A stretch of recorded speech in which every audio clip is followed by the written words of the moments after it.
Hey everybody, welcome back to StereoScope Rewind, the podcast where we talk TV, movies, and because therapy is expensive, but healing with the bear is free of charge.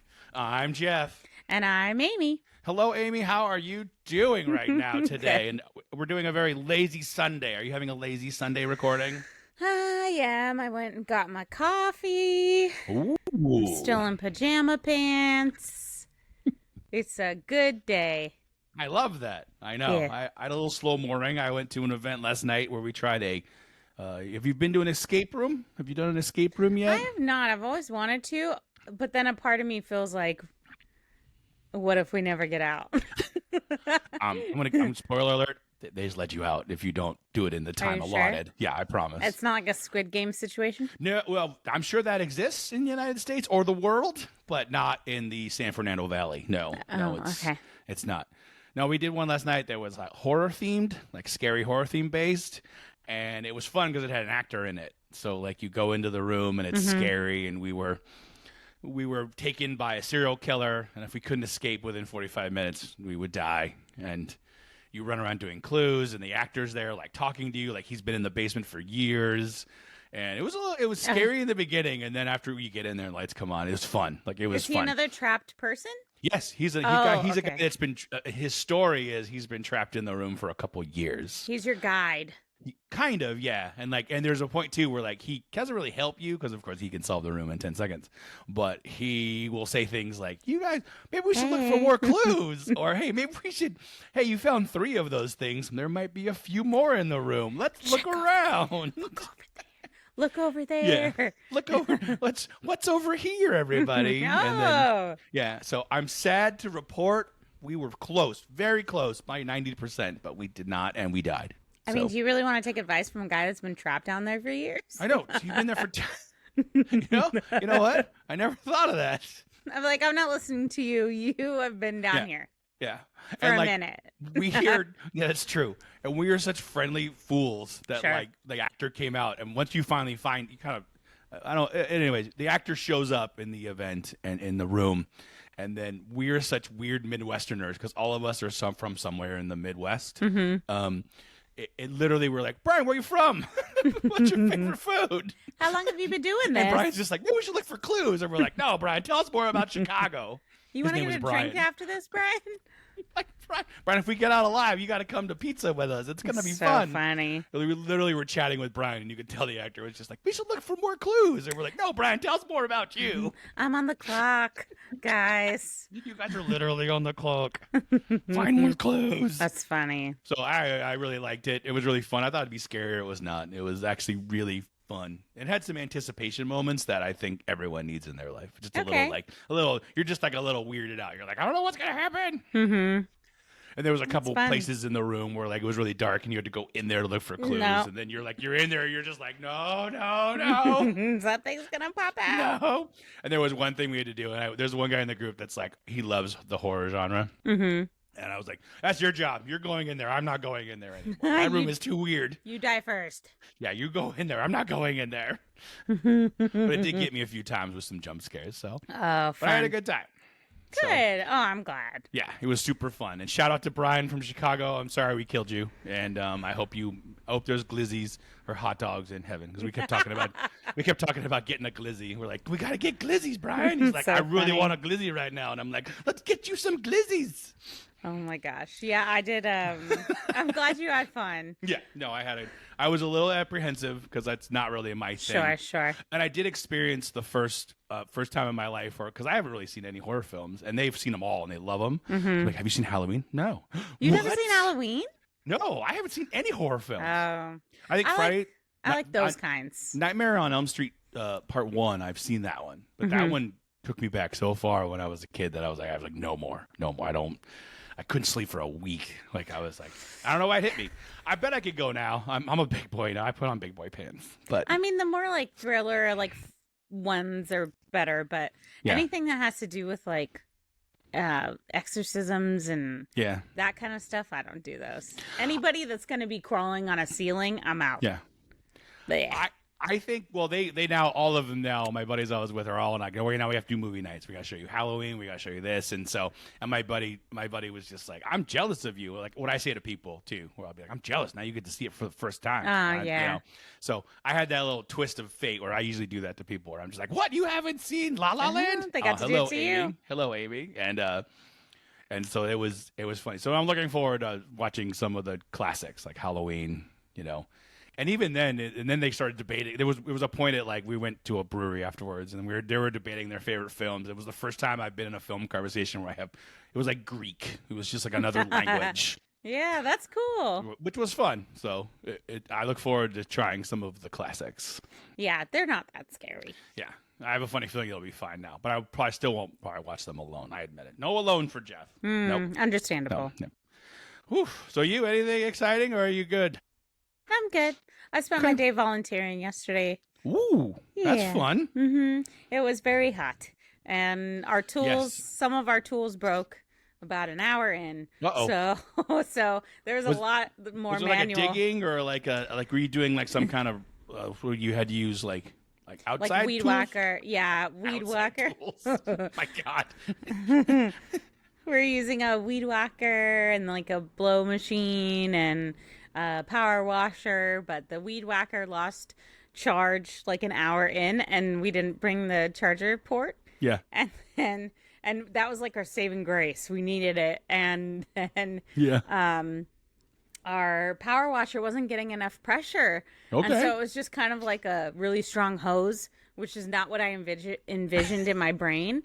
I was so excited to power wash. You wanted those YouTube videos where like the driveway's all black and dirty, and then you do it, it's all gray and clean. Those are my favorite. I love watching those videos. So we did what we could. We, replaced the weed whacker with a shovel, and we were just like really getting in there. So it was a very long, hot day, but for a good cause. So it's, I was happy to do it. Oh, I was just like, we could have gotten so much more done if our tools didn't fail us. Well, our tools didn't really fail us. We failed us because I took the power washer over to my dad's right after. Yeah. And he was like, what's going on with it? I'm like, I don't know. I did all the things you told me to. I followed your instructions to a T. He hooks it up. It works perfectly right away. Yeah. And I'm like, okay, well, user error. So I think maybe a little more preparation next time will help in the cause. Yeah, maybe if someone. So we did like an hour meeting beforehand where we kind of do a little prep, get ready, a little production meeting. Yeah. So, but it looks much better on the outside, and it's just going to be a multi-day process. That's okay. Yeah. Glad you're doing it. That's amazing. Yes. I love that. All right, so you ready? I'm ready. For The Bear? Yes. Season 4. Yes. Episode 3. Mm-hmm. I think I forgot what it was called. No, it wasn't Stubby's. I don't look at any of those now because I don't want to see anything. No, okay. I'm just like, okay, this is a new picture, that one. All right. Well, hey, yeah. So we watched it and we laughed, we cried. Oh God, The Bear. Please, Amy, just say the word that I know you're going to say, and if not, I will say it for you. What are you feeling about the episode? I mean, this whole season's Gut Punch City. There it is, ladies and gentlemen. Although Gut Punch City. I was literally watching this episode and I'm like, oh my God, Gut Punch number 3. Like every episode should be like, welcome to The Bear, season 4, episode 3. Gut Punch number 3. I mean, it's so true. I did feel like this was a little more of a mellow episode. I agree.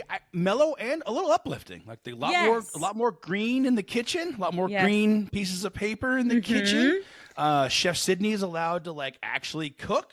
Yeah. And her scallops, or that scallops dish, was kicking butt. So good. But yeah, what else you got? I did that I loved the opening scene with Sydney. Oh, such a beautiful scene. And quick shout out to the music supervisors on the show we have not talked about yet.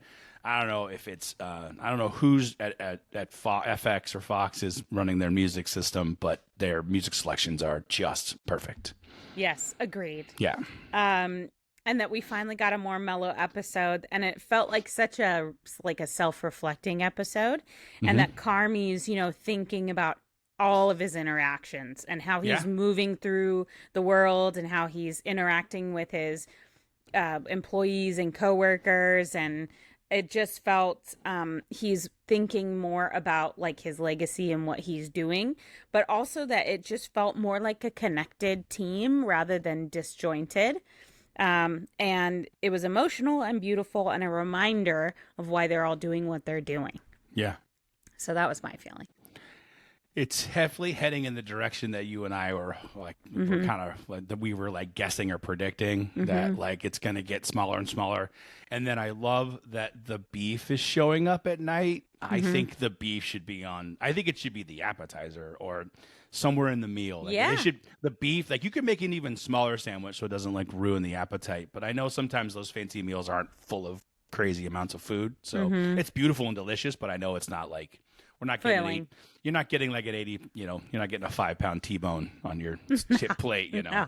But it's okay. I mean, the amount of work and everything's amazing, and the flavors are probably amazing. But I love that the beef sandwich showed up for that family, and then cousin's like, if you don't tell anybody, I'll get you one too. And then the guy that so I like the idea of the beef either having the sandwich the way it was, or they modify it and make it fancy, but the meat is still, you don't have to change the sandwich. You just change how I can remember the presentation. Yeah. Like I appreciated that scene because he was so mad at, I felt like Carmy and cousin were like, they were ready to fight. And Carmy, you could see Carmy being like, no, this will be, you want this. Well, you have a table of 4. Yeah. You want 4 portions. Yeah, you want this. And then you put the tray, which is awesome because it's the regular tray. And then the au jus sauce in the middle. Like, yeah. So I feel like they're starting to find their groove. But then, of course, it all opened with clocks, time. No. And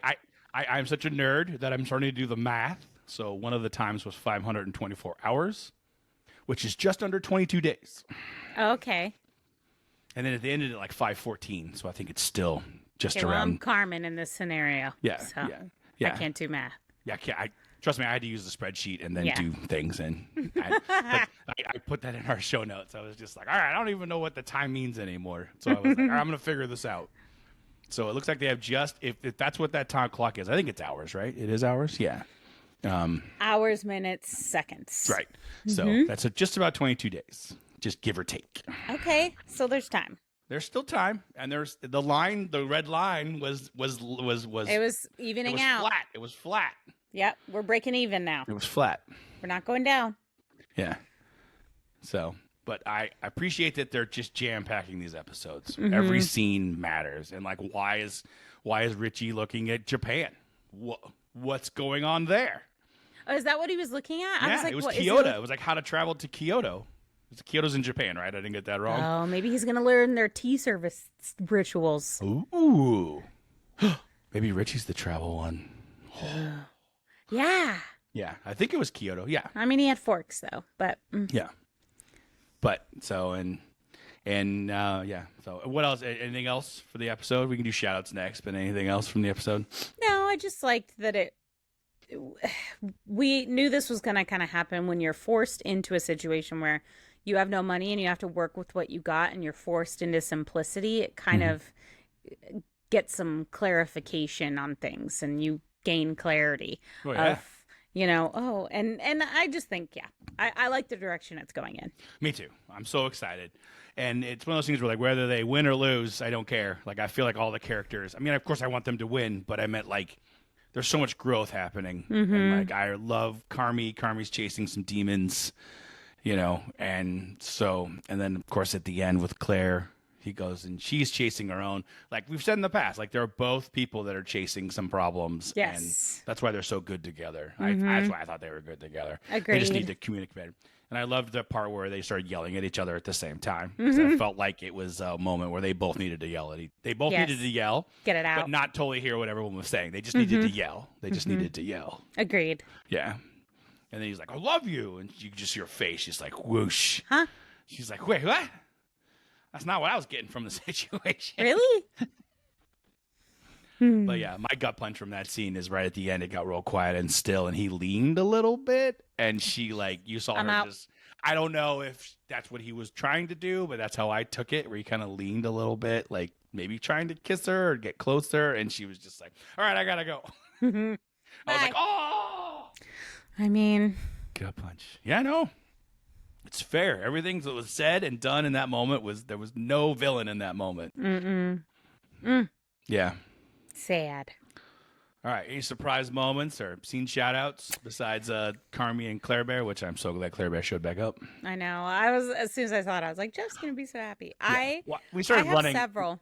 When he started running, I yelled, Claire Bear, let's go. Oh, I knew it when he was looking at the fridge door. Okay, I had a hunch, but when he didn't get on the subway, then I was like, nope, we're running. We're Claire Bear. Claire Bear, here we go, Claire Bear. So do you want me to do one at a time? You want me go, you go? Hit me with a couple. Let's give me a couple. Okay, because I have a whole... Whoa, I love it. Let's get it going. We had kind of already talked about this. Love the piece that we started out with Sydney, and that she's finally getting some validation and less pushback from Carmy. Sure. I love that Donna popped back up, but I hate the reason why she popped back up. Oh, Uncle in his house. Unc is losing his house, and I think when we look at Unc, obviously we love his character, but we in our brains before this have thought that he's kind of an endless supply of cash. Yeah. And this. Now everyone's struggling, and he just believes in it so much that he's selling his freaking house so that they could be successful in his restaurant. Right. And that he's got a lot of skin in the game, obviously, but well, he's also like he also had that scene where like, I wish I could have done more. Was that earlier in the season? Oh, maybe different. Okay, there was a scene where he was like, I wish I could have done more or been around more or whatever. And when they were struggling. So I think he's probably doing both. He believes that he's also dealing with a little bit of like guilt. And I love that the mom showed up as the realtor. Like that was so much fun. And I literally took a second take where I was just like, wait, her house? Whose house is this? What house is this? And then they went outside and it was the same backyard from season 1 when they did the birthday party and they had by accidentally drugged all the kids. I don't remember that. Oh, you don't remember that scene? Oh yeah, I remember the party, but not the drugs. Oh yeah, Unc hires. I think it's season 1. Unc hires the beef to come out and just do hot dogs and sandwiches. I remember that. And they make lemonade, and then somehow they pour in an entire bottle of like Valium or something that you get, and like they look out They look out in the backyard, and all the kids are just asleep in the backyard. We killed them all. And they're like, hey, good party. And he's like, yeah, I don't know what happened. That's funny. I don't remember that. Yeah. And then I have Carmy just kind of throughout the episode observing everyone. And I feel like he's seeing them be really inspired. Like he's watching the desserts being made and he's noticing that. And he's seeing Sydney's stuff and noticing that. So I like how observant he's becoming, whereas before, he was so hyper focused on the Michelin star. Yeah. And now he's now realizing, okay, this isn't what this is all about. Oh, I totally Especially agree. from the conversation with him and Shug. Yeah. Sugar. Shug Knight. And then, do I keep going or you want to do a couple? Mine, my surprise moments are, first off, shout out to Team Beef Window, shout out Back Kitchen, shout out boys trying to make it snow. They're still the Fact Brothers. The whole Fact thing is just my favorite thing in the entire world. So funny. I wrote when that Maddie Madsen was just like, every second counts. Do better. Be organized. And then one of my quotes of the day was when where is it? No hitting. When Richie, no hitting. Well, that whole thing had 1,000 quotes in it, but my favorite part is when Richie and then the other two guys from Ever, the two guys in the suits, they were in suits just kind of watching the chaos. And Richie goes, believe it or not, this is looking pretty good. Like it's positive. It's positive. And then no hitting. No hitting. And then I'll watch, when I watch the episode a second time, I'll watch with the subtitles on so I can catch some things that I maybe missed. Yeah. And there was a point in there where like the three were talking, the guys in the suits, Richie and the other guys. And then in the subtitles, all that came up was Maddie Madsen saying, "You're bad at leadership." Yeah. I watched with the subtitles. Like, anything they say is funny. It's the whole thing. Like I loved it all. But this episode was so jam-packed. And I know. Also the dads are going to bubble over. We got all the dads coming for the kids, which I think is tough. That's a tough thing. Yeah. Marcus. And I love that scene with Marcus and Carmy. And Yeah. And I love he was just like, first off, I am the last person in the entire world to give you any advice you should get. And he was just like, that's what I told you. It's like, oh, blah, blah, blah, blah, blah, blah, blah. Yeah, and the snow, and that guy's for sure going to be a critic, and they're going to get a good review. 100%. Like, at first, like, that guy was, I always love, I'm sure it felt like he was a real person. I feel like when you see real people in shows, they can act pretty good, but there's always a little stiffness to people sometimes when they're real. But he did a great job, but he felt a little stiff. So I have a funny feeling he might even be a real person. But okay, a real critic. He might be a real critic, and he might not. Either way, he played a great role of he definitely brought the antenna up for the audience to be like, who is that guy? And then when they showed him getting in the Uber, I was like, oh no, forget it. Like, yeah, this guy's something. He's somebody, something. Mr. Critic. Clark. Yeah, Mr. Clark. In my notes, it actually just says, I literally just put in our show notes, Mr. Clark, question mark, exclamation point, question mark, exclamation point. Who are you? I was like, who is Mr. Clark? Show yourself. And then my favorite thing from the show notes just says, run, Carmy, run in capital letters. I know. Run, Carmy, run. It was I'm glad she spoke with him, but. I don't think they're done. I mean, this is getting into predictions, but I don't think they're done. I think they needed to see each other, and that's a great moment to give your brain a chance to decide, like, because he told her the truth. I mean, you could tell he wasn't lying. Like, there's no way he wasn't snowing her for like, like, now I want to get with you. He was like, I love you. Yeah, he's like, I'm I sorry. love you. You're like, I'm sorry, and then she could tell she was just shaken because she did not. I don't think she was reading the room like that. I don't think she was reading the room as he was in love with her. I think he was reading the room where like he was trying to get away from her. Like yeah, but she made good points. Like, if I get close to you, it's scary for me too. I can't feel like you're just gonna run away and ghost me. Yeah. And so I don't know. Yeah, I agree with you. I don't think they're done either, but he's got to give her some time. It's been a couple months. As we know from the clock, 524 hours, 22 days. So he's gonna need to keep trying. Yep, exactly. Yes. Agreed. One small shout out was Tiffany in her wedding dress, and then they bring back to her in her wedding dress. She's got like her pink little Skechers on or something. I thought that was funny. Yeah. But that scene was great. I don't know if he'll go. I'm sure the wedding is going to be in this season, so I'm definitely. It's in the trailer, so I'm sure we're going to go to the wedding. And on that day I think that I looked it up. That one's the longest episode. It's like an hour long. So the wedding episode's going to be pretty solid. And all the other episodes are like 35, 32 minutes. So okay. One little spoiler for you. We all knew that wedding was coming, but okay. Yeah. Anything else you got there? Quotes. I've got a few quotes. Hit me with your quotes. This is kind of silly, but I liked it when they were talking about the wine, and he said it's $50, but it is like a $200 bottle. Yeah. And he said, "Delicious is impressive." I liked it when Cousin jumped up I should really say Richie, but when he jumped up and he had the idea about the snow, and he was like, "Thank you to Fry." Thank you to Fry. When I love when he calls people too, he's like, "What's your 20? Where are you right now?" Like, I love that he's one of those people that just calls people and he's like, "This is what we're gonna do." Like, he doesn't give them a chance. You can tell he just bullied them into. It was very cute. That scene was cute too, because that's how they really make it snow when you're on a TV show. Like, that was a TV show. That was a special fan they used, a special effects fan. Yeah. All that equipment I've seen used on set. So I'm like, cool. So it was I smiled when I was like, "Oh, nice." They brought out the real stuff. They brought out the real stuff. And then I also liked when Carmy and Marcus were in the alley, and he says, "There's one true thing about restaurants, and that you're never alone." No. And then here's my last one, and it's okay. Hit me. It's I know Neil Fack, but what's his brother's name? I don't know, but he says. When you mean Ted? Is the Ted the one that comes to the door? Ted. Yeah, His name, Ted. I had to look that up today. It was Ted. Go ahead. Okay. I think I know what you're gonna say, but go ahead. Yes, when Carmen goes to the door, he's like, "What are you doing here?" Blah blah blah. And he's like, "I think I'm in love with her. I feel like I'm in a Disney Channel movie, dog." And he's like, "Which one?" And he goes, "Motocross."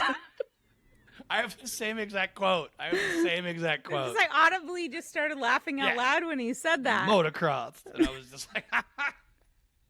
Like I'm in a Disney Channel movie, dog. Oh, so funny. No, I agree with you. Yeah, and then my only other one is Ibrahim.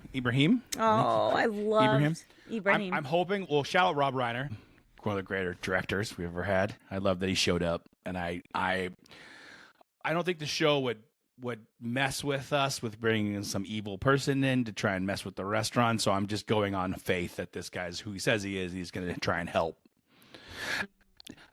The thing I got from his character was I first was leery because you're like, oh boy, that's a lot of information to give a stranger. And then, but then I was just like, cause Unc said that like we need something huge, something spectacular, something giant to change the winds. Maybe he'll invest. And so sliding into predictions, my guess would be he might come in with some cash or bring in investors that like, because he's seen the books. Yeah. And I'm sure Ibrahim's going to keep sharing the books with him as they do their 5-week thing. And I think the restaurant's going to start making a little bit of money. Yeah, I didn't think about that. He's sharing all the numbers with a stranger. Inner workings. I mean, he's not totally a stranger. He came from like that health, like the help center or whatever, but you don't know. It's a stranger. Yeah, it's still a stranger. Like, I wonder if Carmy knows he's doing that. I don't know. I mean, they did have that conversation about making opportunities, and Ibrahim wanted to talk to him. So I'm assuming that Ibrahim wouldn't do that without speaking to Carmy, and that's probably what they talked about with the opportunities thing. Right. So. Yeah. So and the thing about the numbers is like the numbers aren't totally like it's not. I mean, if you know the restaurant business, I'm sure like these guys do. Like those numbers aren't totally secret crazy. Mm-hmm. But I don't think people, because of the review, I remember he said like, oh, the review, the restaurant's a little touch and go. And, but the sandwich window's killing it for 2 hours a day. It's making all this money with 3 people working. So that's where margins are big. Yeah. That's where he's proud. And he was one of my favorite quotes where they go, he goes, you really don't fuck around, do you? And he goes, nope, not since Kuwait. And now I'm just like, okay, now I need backstory on Kuwait. The hell happened in Kuwait? Which means he probably served during Desert Storm. And so you're like, oh boy, what is that story? Okay. Yeah. So, but you got any predictions? I got one more, but I'll let you go. No. No? You're going to let it unfold? Yes. I've got one.